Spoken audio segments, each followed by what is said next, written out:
నమస్తే, welcome to career plus. So మొత్తానికి మనము ఆస్ట్రేలియాలో స్థిరపడాలి, అక్కడ ఉండాలి, ఓన్ హౌస్ అంటే మనం అక్కడ ఉండాలి, పర్మనెంట్గా రెసిడెన్సీ మనం ఏర్పాట్లు చేసుకోవాలి అంటే చాలా ప్రాసెస్ ఉంటుంది. ఆ ప్రాసెస్ ఎలా అప్లై చేసుకోవాలి, అక్కడికి వెళ్ళాక ఎలాంటి అంటే ఏమైనా ప్రాబ్లమ్స్ ఎదుర్కోవాల్సి ఉంటుందా, ఇవన్నిటిని అనేది చాలామందికి కన్ఫ్యూజన్ ఉంటుంది. సో ఇవన్నిటిని క్లారిఫై చేసుకోవడానికి, అలాగే మనకి వాళ్ళ తరపు నుంచి కూడా ఆన్సర్స్ ఇవ్వడానికి కూడా మన ముందున్నారు సాయిరెడ్డి గారు, F4MG PR నిపుణులు. సో ఆయనతో ఒకసారి మాట్లాడదాము. సార్ నమస్తే అండి. సో మొత్తానికి అంటే చాలా మంది ఆస్ట్రేలియాలో స్థిరపడాలి అనుకుంటారు, ఓన్ రెసిడెన్సీ కావాలనుకుంటారు. సో వాళ్ళకి మీ వైపు నుంచి ఎలాంటివి అంటే ఎలా చేస్తే బెటర్ అంటారు? ఆస్ట్రేలియా పర్మనెంట్ రెసిడెన్సీ అనేది it's completely point based system madam. Okay. So Australia వెళ్ళాలని ఎవరైనా అనుకుంటే 10th క్లాస్ ఉండి, ఇంటర్మీడియట్ ఉండి, గ్రాడ్యుయేట్ ఉండి 3 years ఎక్స్పీరియన్స్ ఉన్న వాళ్ళు ఎవరైనా ఆస్ట్రేలియాకి మూవ్ కావచ్చు. దీంట్లో ఎట్లా ఉంటుంది అని అంటే, పర్మనెంట్ రెసిడెన్సీ అనేది డిప్లొమా ఆర్ డిగ్రీ ఉండి 3 years ఎక్స్పీరియన్స్ ఉన్న వాళ్ళు ఆస్ట్రేలియాకి మూవ్ కావచ్చు. అంటే అర్హతలు అంటే ఓన్లీ డిగ్రీ అవేనా, అంటే జాబ్ పర్పస్ కూడా ఉండాలి అంటారా? డిగ్రీ ఉండాలి ప్లస్ 3 years ఎక్స్పీరియన్స్ ఉండాలి. అవును మేడం. ఒకవేళ డిగ్రీ లేదు అని అంటే 10th ఉంది, ఇంటర్మీడియట్ ఉంది, ఒక 3 years ఎక్స్పీరియన్స్ ఉంది అంటే కూడా వాళ్ళకు మేము గైడ్ చేస్తాం ఎట్లా వెళ్ళొచ్చు, ఏ విధంగా వెళ్ళొచ్చు. సో ఒకవేళ మీ 3+ years మీద ఆస్ట్రేలియాకి అప్లై చేయొచ్చా లేదా, ఒకసారి వాళ్ళ స్కిల్ చూసి దాని ప్రకారం మనము అసెస్మెంట్ చేస్తాం మేడం. ఓకే. అంటే ఇప్పుడు పిఆర్ అంటే మన పర్మనెంట్ రెసిడెన్సీ అనేది ప్రక్రియ అనేది మనం చూసుకుంటూ ఉంటే అది చాలా టైం ప్రాసెసింగ్ ఉంటుంది. అది ఎంత టైం పట్టే అవకాశం ఉంటుంది? పర్మనెంట్ రెసిడెన్సీ వచ్చేసి ఇది కంప్లీట్ 9 to 12 months ప్రాసెస్ అవుతుంది మేడం ఎవరికైనా. ఎందుకంటే ఫస్ట్ మేము ప్రొఫైల్ ఎవాల్యుయేట్ చేస్తాం. సో లీగల్ లాయర్స్ ఉంటారు, MARA agents and FBP own lawyers, solicitors ఉంటారు. సో వాళ్ళు ఏం చేస్తారు అంటే, ఫస్ట్ క్లయింట్ వచ్చి రాగానే వాళ్ళకి ప్రొఫైల్ ఎవాల్యుయేషన్ విత్ లీగల్ లాయర్స్తో చేయిస్తాం. So profile evaluation 95% and above ఉన్నది అని అంటే మేము డెఫినెట్లీగా ఆ అప్లికేషన్ని టేకప్ చేస్తాం. ఒకవేళ ఏదైనా ఇష్యూస్ ఉన్నాయి, ఏదన్నా ఉన్నది, ఈ విధంగా అవుతుంది, ఈ విధంగా రావట్లేదు అని అంటే కూడా ఇమీడియట్గా వాళ్ళకు మేము ఇంటిమేట్ చేస్తాం. సో 95% అండ్ ఎబోవ్ ఉన్నది అంటే అప్లికేషన్ టేకప్ చేస్తాం మేడం. అలాగే మనం ఇక్కడ ఏదైతే ఆస్ట్రేలియాలో మనము ఓన్గా పిఆర్గా ఉండాలి అంటే, సో మనకి ఇంగ్లీష్ అనేది కంపల్సరీ అంటారా? Compulsory madam. ఎందుకంటే Australia needs skilled migration peoples. So skilled migration peoples అన్నప్పుడు మనము IELTS ఆర్ PTE ఏదైనా ఒకటి. IELTS అయితేనేమో 6+ బ్యాండ్ ఉండాలి, PTE అయితేనేమో 65 అండ్ స్కోర్ ఎబోవ్ ఉంటే మంచి ప్రావిన్స్లో వచ్చే ఛాన్స్ ఉంటుంది. ఆస్ట్రేలియా కంప్లీట్ 6 స్టేట్స్గా డివైడ్ అయి ఉన్నది: Sydney, Melbourne, Brisbane, Adelaide, Queensland, Perth. So ఎక్కడ రావాలన్నా స్టేట్స్ నుంచి స్పాన్సర్షిప్స్ ఉంటాయి. తర్వాత ఫెడరల్ నామినేషన్స్ అని, రీజనల్ వీసాస్ అని, సో ఈ విధంగా ఉంటాయి. మనం ఏ రూట్లో అయినా వెళ్ళొచ్చు. ఓకే. అలాగే మీరు ఇందాక అన్నారు స్కిల్డ్ పాయింట్స్ మైగ్రేషన్స్ అనేది సంబంధించి, దీనికి సంబంధించి పాయింట్స్ అనేది ఒకటి ఉంటుంది. ఆ పాయింట్స్ ఒకవేళ వాళ్ళకి తక్కువనే అనుకోండి, మీరు ఏమైనా పెంచే అవకాశాలు ఉంటాయంటారా? పాయింట్స్ బేస్డ్ సిస్టమ్ ఎట్లుంటుంది అంటే మేడం, ఫర్ ఎగ్జాంపుల్ క్యాండిడేట్కి 10th క్లాస్ ఉండి, ఇంటర్మీడియట్ ఉండి, డిగ్రీ ఉండి, 3 years ఎక్స్పీరియన్స్ ఉండి, ఏజ్ వైజు, ఎక్స్పీరియన్స్ వైజు, తర్వాత వాళ్ళకు ఉన్న క్వాలిఫికేషన్స్ వైజు, వాళ్ళకు వచ్చే స్టేట్ నామినేషన్ పాయింట్స్ క్యాలిక్యులేట్ చేస్తూ, తర్వాత మ్యారిటల్ స్టేటస్ కూడా చెక్ చేస్తారు. మ్యారిటల్ స్టేటస్ అంటే మ్యారీడ్ అయి ఉంటేనేమో 5 points వస్తాయి, సింగిల్ అయితేనేమో 10 points వస్తాయి. సో అట్లా 65 points వచ్చినాయి అని అంటే డెఫినెట్లీగా ఆస్ట్రేలియాకు ఎలిజిబిలిటీ అవుతారు మేడం. ఓకే. అంటే ఇప్పుడు మనకి మీరు అన్నట్లు 5 points అంటే మ్యారీడ్ అనుకోండి 5 points వస్తాయి అన్నారు, లేకపోతే సింగిల్ అయితే 10 points. చాలా మంది సింగిల్ గా వెళ్ళి అక్కడ స్థిరపడతారు, తర్వాత PR తీసుకుంటారు. సో అంటే ఇక్కడ నుంచి మనం వెళ్ళాలి అనుకునే వాళ్ళు, అంటే మ్యారీడ్ కపుల్స్ అయితే, సో వాళ్ళు ఫ్యామిలీతో వెళ్ళడానికి ఛాన్సెస్ ఉంటాయి మేడం. ఫ్యామిలీతోని వెళ్ళాలి అని అనుకుంటే ఒకటి స్పోర్ట్స్ ఎగ్జామ్ రాయాల్సి వస్తుంది. ఒకవేళ పాయింట్స్ అడిషనల్గా కావాలంటే, ఇప్పుడు ఫర్ ఎగ్జాంపుల్ ఎవరైనా 60 points నీడ్ అవుతున్నారు అని అనుకుందాం. 60 points అవుతున్నాయి, వాళ్ళకు 60 points మాత్రమే వస్తున్నాయి అంటే మ్యారీడ్ అయి ఉంటే, ఒకవేళ వాళ్ళ స్పౌస్ ఒక IELTS ఆర్ PTE తను కూడా తీసుకుంటే ఒక 5 points 10 points యాడ్ అవునాయి అని అంటే వాళ్ళకు 65 అండ్ ఎబోవ్ వచ్చినాయి అని అంటే డెఫినెట్గా బోత్ ఫ్యామిలీ మైగ్రేట్ అవ్వచ్చు. ఓకే, టోటల్ గా మనకి ఎంత ఎక్స్పెండిచర్ అవుతుందంటారు? Expenditure means expenses F4MG through అయితే చాలా తక్కువలో అవుతుంది మేడం, ఎందుకంటే ల్యాక్స్ పేమెంట్ చేయాల్సిన అవసరం లేదు. అండ్ మేము ట్రాన్స్పరెన్సీగా అండ్ జెన్యున్గా ఇన్స్టాల్మెంట్ వైజ్ కూడా టేకప్ చేస్తాం మేడం పేమెంట్స్. ఇప్పుడు మనకి చూసుకుంటే జాబ్ అసిస్టెన్స్ లేదా సెటిల్మెంట్స్ అనేది సపోర్ట్ అనేది మీరు F4MG ద్వారా ఇస్తారంటారా? డెఫినెట్లీ ఇస్తాం మేడం, ఎందుకంటే we have done already 4,500 positive outcomes. చాలా ఫ్యామిలీస్ని రీయూనియన్ చేసినాం. ఇంకొకటి ఏంటంటే ఫర్ ఎగ్జాంపుల్ ఆస్ట్రేలియా PR, ఇక్కడ నుంచి PR వచ్చి ఆస్ట్రేలియాకి వెళ్ళినాక పోస్ట్ ల్యాండింగ్ సర్వీసెస్ కూడా జాబ్ అసిస్టెన్స్ ఉంటుంది, వాళ్ళు సెటిల్ కావడానికి ఉంటుంది, వాళ్ళు ఎక్కడ ఉండాలి, ఎక్కడ స్టే చేయాలి, ఎక్కడ జాబ్స్ వెతకాలి, ఒకవేళ జాబ్ అసిస్టెన్స్లో కూడా మేము ఫుల్ సపోర్ట్ చేస్తాం మేడం. పోస్ట్ ల్యాండింగ్ సర్వీసెస్ కూడా ఉంటాయి. ఓకే, అలాగే ఇప్పుడు మనం ఆస్ట్రేలియా వెళ్ళాలన్నా లేదంటే అదర్ స్టేట్స్ అయినా మనకంటూ ఒక ప్రొఫైల్ అనేది కంపల్సరీ ఉంటుంది. సో ఆ ప్రొఫైల్ అనేది అనుభవం లేకపోయినా లేదంటే డిప్లొమాతో అయినా మనం అప్లై చేసుకోవచ్చు అంటారా? డిప్లొమాతో కూడా చేయొచ్చు మేడం, కాకపోతే 3 years ఎక్స్పీరియన్స్ అయితే మ్యాండేటరీ. ఎందుకంటే డిప్లొమా ఉండి 3 years ఎక్స్పీరియన్స్ ఉన్నది అని అంటే ఆస్ట్రేలియాకి 100% మైగ్రేట్ అయ్యే ఛాన్స్ ఉంటుంది.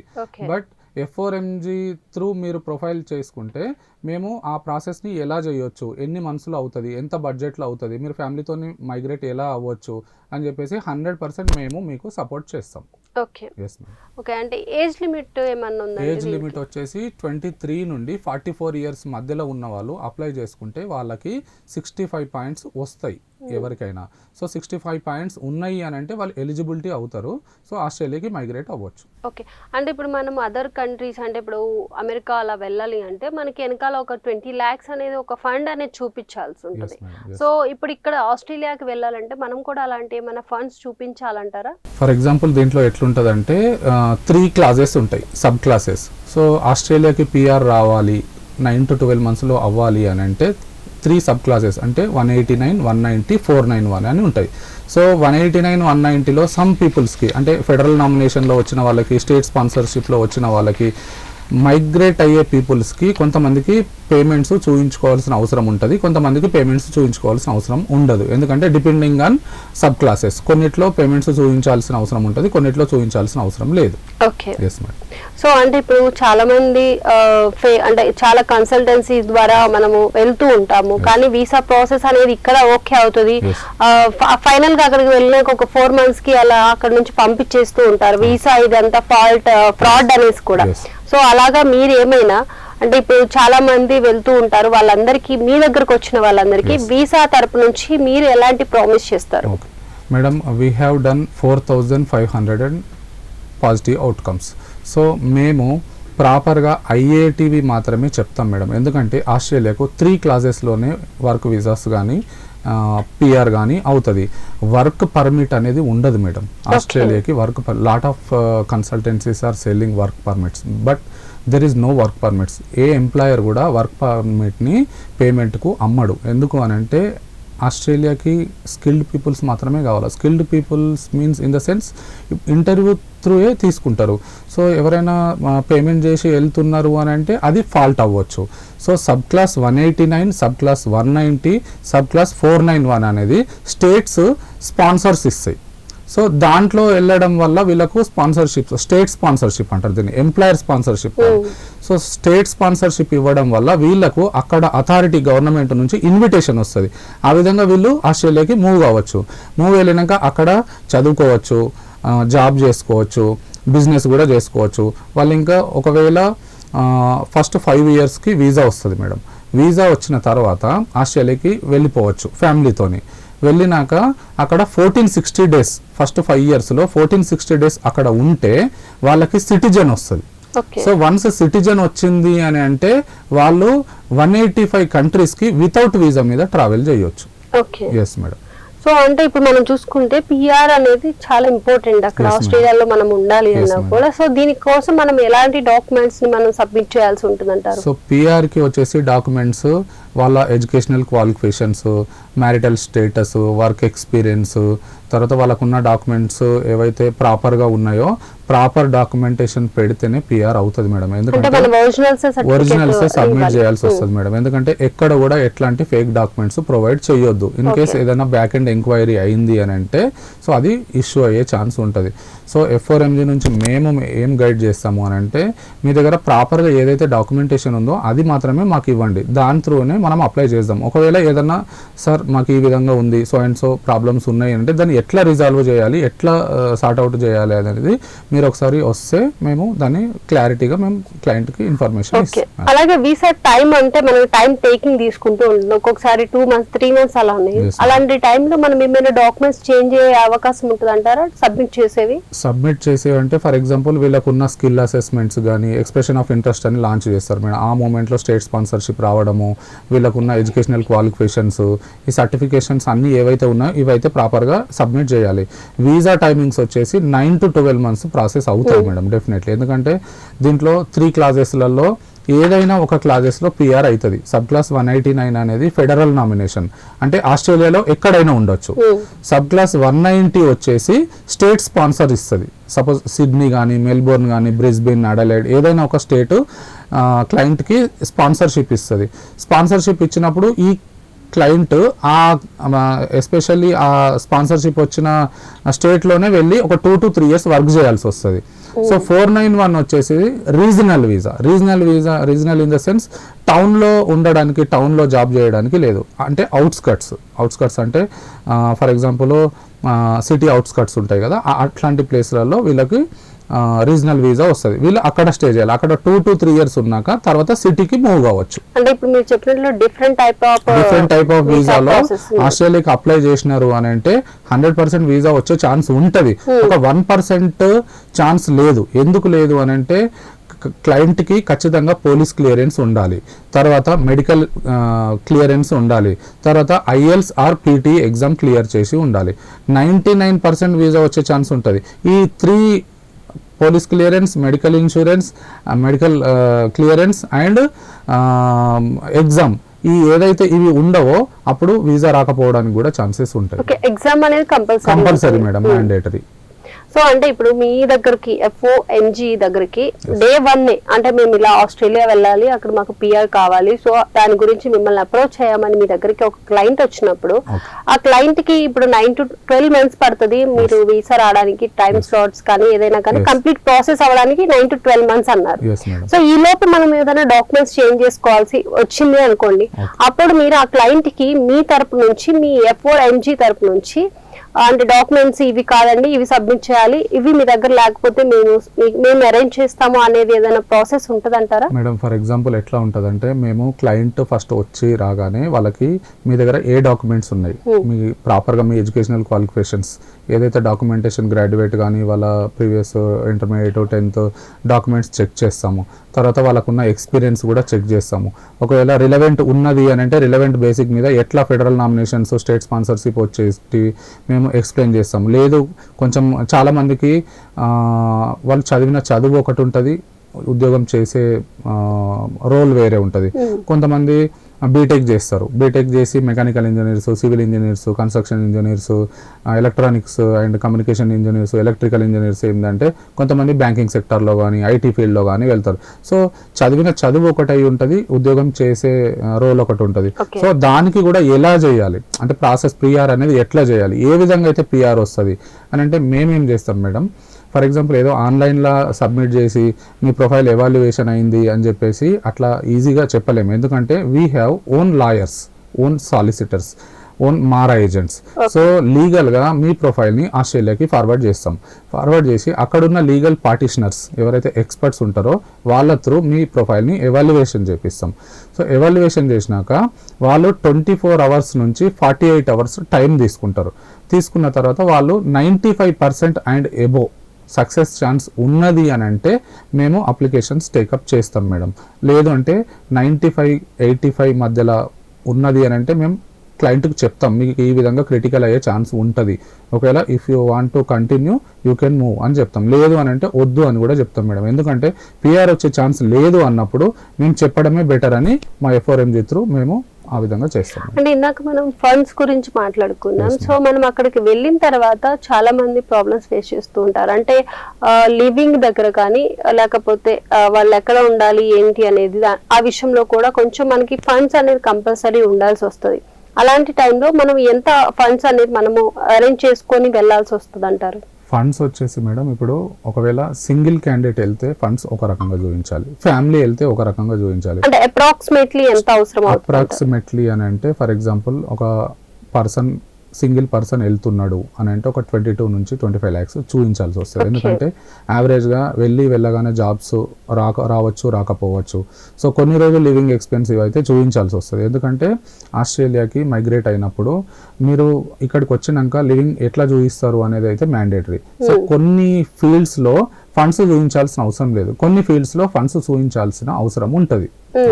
ఓకే. అంటే ఇప్పుడు మనము బీటెక్ అయిపోతుంది, జాబ్ పర్పస్ గా కొంతమంది జాబ్ వస్తుంది, బట్ అది ఎలా అంటే 4 years అయిపోయిన తర్వాత మనకి తర్వాత చాలా గ్యాప్ తీసుకొని అప్పుడు మనకి జాబ్ వస్తుంది. ఒక 2-3 years అలా గ్యాప్ వచ్చిన తర్వాత మనకి జాబ్ వస్తుంది. అలాంటి టైంలో గ్యాప్ వచ్చినా కూడా మనకి ప్రాసెస్ అనేది ఈజీ అవుతుంది? ఈజీ అవుతుంది మేడం, చేయొచ్చు. ఎవరైతే ఇంజనీరింగ్ చదివి ఉంటారో, బీటెక్ ఫ్రెష్ ఇంజనీర్స్ కానీ ఎక్స్పీరియన్స్డ్ క్యాండిడేట్స్ కానీ వీళ్ళకి ఇంజనీరింగ్ చేసిన వాళ్ళకి ఎక్స్పీరియన్స్ మ్యాండేటరీ కాదు కొన్ని వర్టికల్స్ లో. ఎందుకంటే ఇంజనీర్స్ ఆస్ట్రేలియా అనే ఒక ప్రోగ్రామ్ ఉంటుంది మేడం. దాంట్లో ఇంజనీర్స్ ఆస్ట్రేలియాలో ఇంజనీరింగ్ చేసిన వాళ్ళకి ఎక్స్పీరియన్స్ త్రూ లాంచ్ చేయొచ్చు, వితౌట్ ఎక్స్పీరియన్స్ కూడా లాంచ్ చేయొచ్చు. వచ్చే ఛాన్సెస్ 99% ఉంటాయి మేడం. ఓకే. అంటే ఇప్పుడు మనకు కొంతమంది స్టూడెంట్ వీసా నుంచి వెళ్తూ ఉంటారు, సో అలాంటి వాళ్ళు కూడా పిఆర్ కి చేంజ్ అయ్యే అవకాశం ఉంటుందంటారు? ఎస్ మేడం, ఉంటుంది మేడం. స్టూడెంట్ వీసా మీద వెళ్ళినప్పుడు వాళ్ళు 2 years ఎడ్యుకేషన్ చేస్తారు. తర్వాత అక్కడ వెళ్ళినాక వాళ్ళు ఫెడరల్ నామినేషన్కు స్టేట్ స్పాన్సర్షిప్కి అప్లై చేసుకోవచ్చు.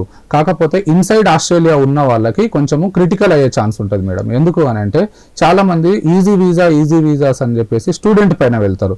స్టూడెంట్ పైన వెళ్ళినప్పుడు వాళ్ళకు సబ్ క్లాస్ 500 ఉంటుంది visa. So sub class 500 visa మీద స్టూడెంట్ వీసా మీద వెళ్తారు. వెళ్ళినప్పుడు వాళ్ళు 2 years అయితే ఖచ్చితంగా చదువుకోవాలా. చదివిన తర్వాత PSW అని ఉంటుంది, post study work. 2 years education, 4 years PSW.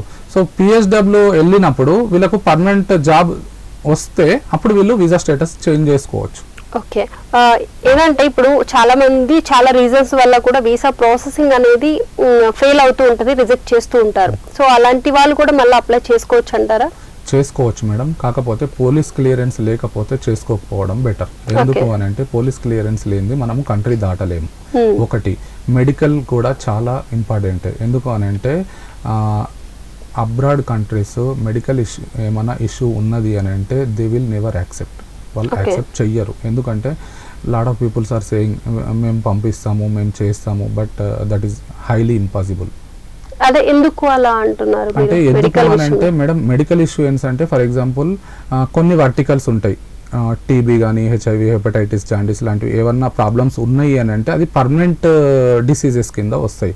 So అట్లాంటి వాటికి వాళ్ళు మనకి మెడికల్ ప్రకారంగా వాళ్ళు అలవెన్స్ ఇవ్వరు మేడం. ఎందుకంటే అట్లాంటి ఇష్యూస్ ఉంటే ఎవరైనా కంట్రీస్ అలౌ చెయ్యవు కదా. సో అందుకోసమే పోలీస్ క్లియరెన్స్ పర్ఫెక్ట్గా లేకున్నా కానీ కంట్రీస్ యాక్సెప్ట్ చెయ్యవు మేడం. ఏ కంట్రీ అని even not only for Australia, US, UK, Canada A country కూడా PCC క్లియరెన్స్ లేనిది అలౌ చెయ్యవు. ఓకే. సో మొత్తానికి అంటే చాలా మంది అంటే ఆస్ట్రేలియా వెళ్ళాలి, అక్కడే మనం పిఆర్ తీసుకోవాలి అనేది చాలా మంది డ్రీమ్ ఉంటుంది. బట్ బడ్జెట్ అనేది కూడా వాళ్ళకి చాలా ప్రాబ్లం అవుతుంది. కొంతమంది ఫినాన్షియల్ ఇష్యూస్ తో కూడా చాలా బాధపడుతూ వాళ్ళు వెళ్ళాలి అంటే వెనకడుగు వేసే అవకాశాలు ఎక్కువ ఉంటాయి. సో ఇలాంటి వాళ్ళకి మీ దగ్గర నుంచి F4MG తరపున ఏమైనా అంటే EMI ఆప్షన్స్ కానీ ఇన్స్టాల్మెంట్స్ ఆప్షన్స్ కానీ ఏమైనా ఇస్తూ ఉంటారా? ఉంది మేడం. F4MG ద్వారా ఎవరైనా క్లయింట్ మా దగ్గరికి అప్రోచ్ అయినప్పుడు వాళ్ళ ఫినాన్షియల్ స్టేటస్ కూడా మేము తెలుసుకుంటాం. తెలుసుకొని మీరు ఏ విధంగా పేమెంట్ చేయగలుగుతారు అని చెప్పేసి మేము చూస్తాం.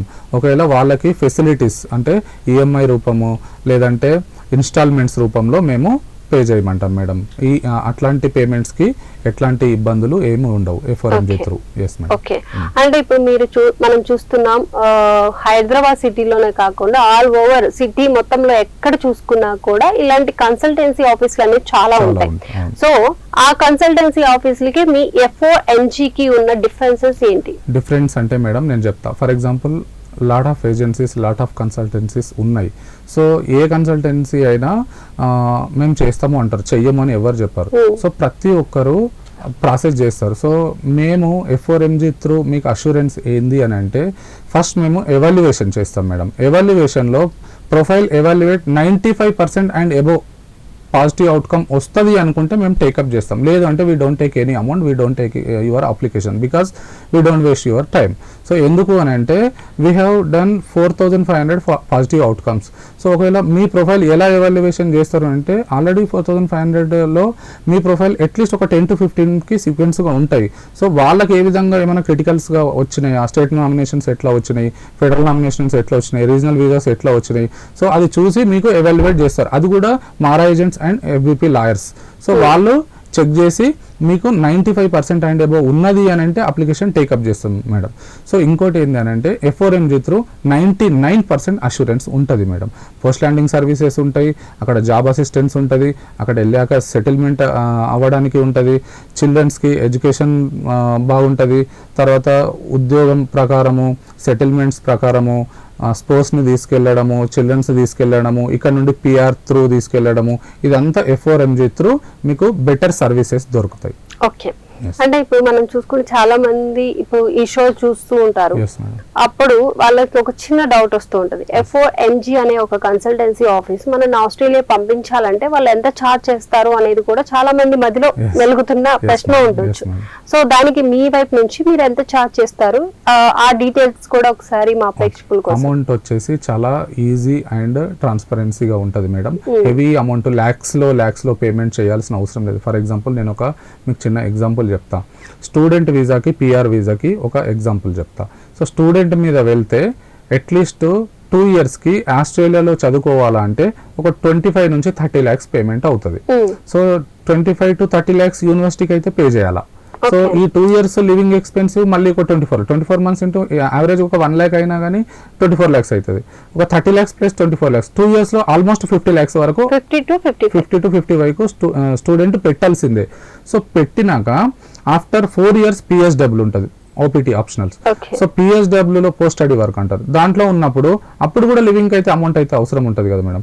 సో అట్లా ఈ 2 yearsకి ఆ 4 yearsకి టోటల్ ఒక 18 నుంచి 1 CR పెట్టినా కానీ అమౌంట్ మన బడ్జెట్ పెట్టుకున్నా కానీ PR వచ్చే ఛాన్సెస్ లేదు. సో చాలా తక్కువ బడ్జెట్లో ఆస్ట్రేలియాకి PR వేసుకొని ఇక్కడ నుంచే మనము ట్రావెల్ కావచ్చు. సో చాలా తక్కువ అంటే తక్కువ. సో అట్లాంటి PR వేసుకోవడం బెటరా, లేదంటే ల్యాక్స్ ఆఫ్ మనీ పెట్టి స్టూడెంట్ మీద వెళ్ళి టైం వేస్ట్, అమౌంట్ వేస్ట్, అన్ని వేస్ట్ అయ్యే ఛాన్స్ ఉంటాయి. సో వేస్ట్ అని కాదు, కాకపోతే ఏంటంటే ఒకవేళ రియల్గా మీరు ఎడ్యుకేషన్ పర్పసే వెళ్ళాలి అని అనుకుంటే, if you want to really masters degree you can go with student visa, no problem. But చాలామంది డబ్బులు సంపాదించాలి, మనం సెటిల్ కావాలి, పేరెంట్స్కి మంచిగా చూసుకోవాలి, నా కిడ్స్ని మంచిగా చూసుకోవాలి, ఫ్యామిలీ సెటిల్ కావాలి అని అనుకున్నప్పుడు you don't go with student visa, only migrate to permanent residency. చాలా మందికి PR అనేది తెలియదు మేడం. సో చాలా ఈజీ వే అని చెప్పేసి స్టూడెంట్ వీసా మీద వెళ్తారు. స్టూడెంట్ వీసా మీద వెళ్ళడం వల్ల lakhs of money, lakhs of amount మనము లోన్స్ తీసుకోవడము, ఇంట్రెస్ట్లు పే చేయడము, అదంతా ట్రబుల్ అవుతుంది. సో ఇది తక్కువ బడ్జెట్లో ఆస్ట్రేలియాకు PR అయినారు అని అంటే, సో పర్మనెంట్ రెసిడెన్సీ వచ్చింది అని అంటే 5 years వీసా వస్తుంది. ఈ 5 yearsలో 1460 days అక్కడ ఉన్నారు అని అంటే సిటిజన్ వస్తుంది. సో వన్స్ సిటిజన్ వచ్చింది అని అంటే you have to travel 185 countries without visa ఒకటి. సో మీరు ఎక్కడైనా వెళ్ళొచ్చు, US, UK, కెనడా, ఎక్కడైనా వెళ్ళొచ్చు, ఎక్కడైనా వర్క్ చేసుకోవచ్చు, ఎక్కడైనా స్టే చేయొచ్చు. సో PR వల్ల అనేక రకమైన బెనిఫిట్స్ ఉన్నాయి madam. Okay, and final question sir, అంటే ఇప్పుడు చాలా మంది చాలా కన్సల్టెన్సీ చూస్తున్నాము, ఒక్కొక్కసారి నైట్ బోర్డు తిప్పేస్తున్న కన్సల్టెన్సీస్ ఉన్నాయి. అంటే అందరి దగ్గర డబ్బులు తీసుకొని పారిపోయిన పరిస్థితులు చూస్తాం. సో ఇన్ని చూస్తున్నప్పుడు జనాలకి అనేది ఒక భయం ఉంటది. సో మీ వైపు నుంచి మీరు క్లయింట్స్ కి ఎలాంటి సపోర్ట్ అండ్ మీరు ఎలాంటి ప్రామిస్ చేసి వాళ్ళని మీరు అంటే ఎలా వాళ్ళని మీరు మిమ్మల్ని అప్రోచ్ ఎలా చేస్తారంటారు? So F4MG Australian based company madam ఒకటి. 2 దీని హెడ్ బ్రాంచ్ వచ్చేసి దుబాయ్లో ఉంటుంది. సో 3rd వచ్చేసి ఇండియాలో 3 ఫ్రాంచైజీస్ ఉన్నాయి. ఒకటి గాంధీనగర్ గుజరాత్, 2 ముంబై మహారాష్ట్ర, 3rd one వచ్చేసి హైదరాబాద్ ఇక్కడ. సో వేరే కన్సల్టెన్సీల లాగా కాకుండా మా కన్సల్టెన్సీ F4MG ట్రస్టెడ్. ఎందుకు అని అంటే సిన్స్ 2014 నుంచి ఆపరేట్ అయి ఉన్నది. సో సిడ్నీలో ఆపరేషన్స్ టీమ్, దుబాయ్లో హెడ్ బ్రాంచ్, ముంబైలో ఒక బ్రాంచు, గుజరాత్లో ఒక బ్రాంచు, హైదరాబాద్లో ఒక బ్రాంచు. సో మా తరపు నుండి మేము ఏం అష్యూరెన్స్ ఇస్తామంటే so F4MG trusted and genuine and transparency. So ఎక్కడ కూడా ఎట్లాంటి పేమెంట్స్కు అంతరాయం కాకుండా ప్రతిదీ ఎండ్ టు ఎండ్ ప్రాసెస్ చేయించి క్లయింట్కి హ్యాపీగా ఫార్వర్డ్ చేయడమే మా లక్ష్యం. ఓకే, అంటే ఇప్పుడు కన్సల్టెన్సీ ఆఫీస్ అనేది అంటే ఒక స్టూడెంట్ని కానీ ఎవరినైనా ఒక వ్యక్తిని కానీ మనము మీ ఆస్ట్రేలియా, ఇప్పుడు సపోజ్ ఆస్ట్రేలియా తీసుకుంటున్నాం కాబట్టి ఆస్ట్రేలియా పంపించినప్పుడు సో వాళ్ళకి అక్కడ జాబ్ వచ్చిన తర్వాత 1 month శాలరీ అంటే ఫస్ట్ శాలరీ మాకు ఇవ్వాలి అనేది ఒక పాలసీ అనేది కంపల్సరీ ఉంటాయి కొన్ని కన్సల్టెన్సీల్లో. జాబ్ వచ్చినాక నాకు హాఫ్ పేమెంటారో లేదంటే క్లయింట్ ని బట్టి డీల్స్ ఉంటాయి. అలాంటివి కూడా మీరు ఏమన్నా అలా తీసుకుంటారంట? మేడం అట్లాంటివి మేము చెయ్యం. ఎందుకు అని అంటే ఏదైతే పేమెంట్ ఉంటుందో అది ప్రతిదీ ఇక్కడ నుంచే గవర్నమెంట్ పేమెంట్ ఉంటుంది, దానికి పేమెంట్ చేయిస్తాం. సో గవర్నమెంట్కు వన్స్ పేమెంట్ అయింది అని అంటే వీళ్ళకి వీసా వస్తుంది. వీసా వచ్చినాక వీళ్ళు అక్కడికి వెళ్ళినాక వాళ్ళ ఇష్టం ఉన్న ఫీల్డ్లో జాబ్ చేసుకోవచ్చు, బిజినెస్ చేసుకోవచ్చు, మాస్టర్స్ చేసుకోవచ్చు, చదువుకోవచ్చు, ఏమైనా చేసుకోవచ్చు. PR in the sense not only for జాబ్కి అని కాదు మేడం, చదువుకోవచ్చు, బిజినెస్ కూడా చేసుకోవచ్చు, ఏదైనా చేసుకోవచ్చు. అట్లాంటి పోస్ట్ ల్యాండింగ్ సర్వీసెస్లో మాకు డబ్బులు ఇవ్వండి అట్లాంటివి మా దగ్గర ఏమీ ఉండవు మేడం. ఎందుకంటే this is purely franchisee. So ఇక్కడ ఎట్లాంటి అంతరాయము ఎట్లాంటి ఇల్లీగల్ చెయ్యము కూడా. ఎందుకు అని అంటే చాలా మీరు అన్నట్టు కరెక్టే, ఎందుకంటే చాలా ఏజెన్సీస్ జరుగుతున్నాయి నవేడేస్, చాలా జరుగుతున్నాయి. సో మార్కెట్లో ఎట్లా ఉందని అంటే మేడం చాలా మంది వర్క్ పర్మిట్ అంటారు, బట్ ఆస్ట్రేలియాకు వర్క్ పర్మిటే లేదు. There is no work permits, only work visas. Work permit if anyone asking నేను నీకు వర్క్ పర్మిట్ ఇస్తున్నా, నేను చార్జ్ చేస్తున్నా అంటే that is 100% fake. There is no work permits. ఏ ఎంప్లాయర్ కూడా పేమెంట్ తీసుకొని జాబులు ఇవ్వరు ఆస్ట్రేలియాలో. సో ఓన్లీ నామినేషన్స్ త్రూ మాత్రమే వెళ్ళాలా. సో మీరు అన్నది కరెక్టే, ఎందుకంటే చాలా ఏజెన్సీస్ పేమెంట్ తీసుకొని మళ్ళీ పోస్ట్ ల్యాండింగ్ లో ఉంటాయి. సో అట్లా ఉండదు మేడం, ఎందుకంటే మేము ఓన్లీ 3 classes చేస్తాం. చెప్పినా కదా మేడం, ఓన్లీ 189, 190, 491. ఇది completely federal nominations, state nominations, regional visas. So ఇది జెన్యూన్ గా వాళ్ళకు అక్కడ స్టేట్స్ స్పాన్సర్షిప్స్ చేస్తాయి. సో వీళ్ళు వీసా వేసుకొని అక్కడికి వెళ్ళిపోతారు. అంతేగాని అట్లా పేమెంట్స్ తీసుకోవడము అట్లాంటివి F4MG త్రూ ఉండవు మేడం, 100% గ్యారంటీ. ఓకే, అలాగే F4MG అనే మీ ఆఫీస్ ని కలవాలి అంటే చాలా మంది ఎక్కడ ఏంటి అనేది అడ్రస్ కావాలి అనుకుంటారు. సో అది అడ్రస్ డీటెయిల్స్ అని చెప్పండి. Australian immigration franchisee SR Nagar Hyderabad లో ఉంది మేడం. నందనవనం బిల్డింగ్ 4th floor లో ఉంటది మేడం. ఓకే, సో అంటే టైమింగ్స్ కూడా ఒకసారి చెప్పండి. టైమింగ్స్ మార్నింగ్ 9:30 to 6:30 మేడం. ఓకే, ఒకసారి అంటే ఇప్పుడు మీరు చెప్పింది చాలా బాగుంది. అందరూ చాలా చాలా డౌట్స్ తో ఉంటారు. వాళ్ళందరికీ ఒకవేళ మీరు కాంటాక్ట్ అవ్వాలి అంటే చాలా మంది దూర ప్రాంతాల నుంచి రావాలి అనుకున్నా, మిమ్మల్ని అప్రోచ్ అవ్వాలి, వాళ్ళకున్న డౌట్స్ క్లారిఫై చేసుకోవాలంటే మీ వైపు నుంచి అంటే నెంబర్స్ ఏమైనా ఉన్నాయంటే మిమ్మల్ని అప్రోచ్ మా కాంటాక్ట్స్ నెంబర్ మీకు షేర్ చేస్తాము. సో మీరు క్లయింట్స్ కి ఇవ్వండి, మేము వాళ్ళకు అప్రోచ్ అయ్యి వాళ్ళు మాకు కాల్ చేసినా మేము బెటర్ సర్వీసెస్ ప్రొవైడ్ చేస్తాము. సో వాళ్ళకు ఎట్లాంటి డౌట్స్ ఉన్నా మేము క్లారిఫై చేస్తాము. ఆఫీస్కి వస్తే ఏంటంటే ఫుల్ క్లారిటీ వస్తుంది కాబట్టి మేము ఆఫీస్కి రమ్మని చెప్తాం చాలా మంది క్లయింట్స్కి. ఎందుకంటే ఫోన్లో అంత ఇన్ఫర్మేషన్ చెప్పినా చెప్పకపోయినా ఆఫీస్ విజిట్ చేస్తే కంప్లీట్ నాలెడ్జ్ వస్తుంది వాళ్ళకి. Okay sir, final question sir, అంటే చాలా మంది ఆస్ట్రేలియా వెళ్ళాలి, అక్కడ PR తీసుకోవాలి అనే వాళ్ళకి చాలా మంది చాలా డౌట్స్ తో వెళ్తూ ఉంటారు. అలాగే మీ వైపు నుంచి కూడా మీరు ట్రస్ట్ చేసి వాళ్ళని పంపిస్తున్నారు. సో చాలా మంది అసలు ఆస్ట్రేలియానే ఎందుకు వెళ్ళాలి అనే వాళ్ళకి మీ వైపు నుంచి ఇచ్చే సజెషన్స్ ఏంటి? ఆస్ట్రేలియానే ఎందుకు వెళ్ళాలి అని అంటే, ఫర్ ఎగ్జాంపుల్ ఇప్పుడున్న సిచ్యువేషన్ మీకైతే తెలుసు, ఎందుకంటే US almost close madam. Shocking news వింటున్నాం మార్కెట్ లో. So US almost closed. Canada immigration close అయింది. So UK only for student visas and immigration కూడా చాలా క్రిటికల్ గా ఉంటది. సో ఇప్పుడున్న సిచ్యువేషన్ లో 2030 వరకు ఆస్ట్రేలియాకి నామినేషన్స్ త్రూ వెళ్ళొచ్చు, సెటిల్మెంట్ అవ్వచ్చు మేడం. ఎందుకంటే ఈజీ వే అంటే పర్మనెంట్ రెసిడెన్సీ అయితే చాలా బెటర్ ఉంటది అన్నమాట. Okay sir, thank you so much sir. చాలా మందికి చాలా చాలా డౌట్స్ ఉన్నాయి, వాటన్నిటిని క్లారిఫై చేశారు. సో PR ఎలా ఎంత ఈజీగా మనం పొందొచ్చు అనేది కూడా చాలా చక్కగా ఎక్స్ప్లెయిన్ చేశారు. థ్యాంక్ యూ సాయి గారు, thank you so much Thank you అండి. so much. ఇది వాళ్ళ career plus. Keep watching prime 9 నిజం ఇదే మైజం.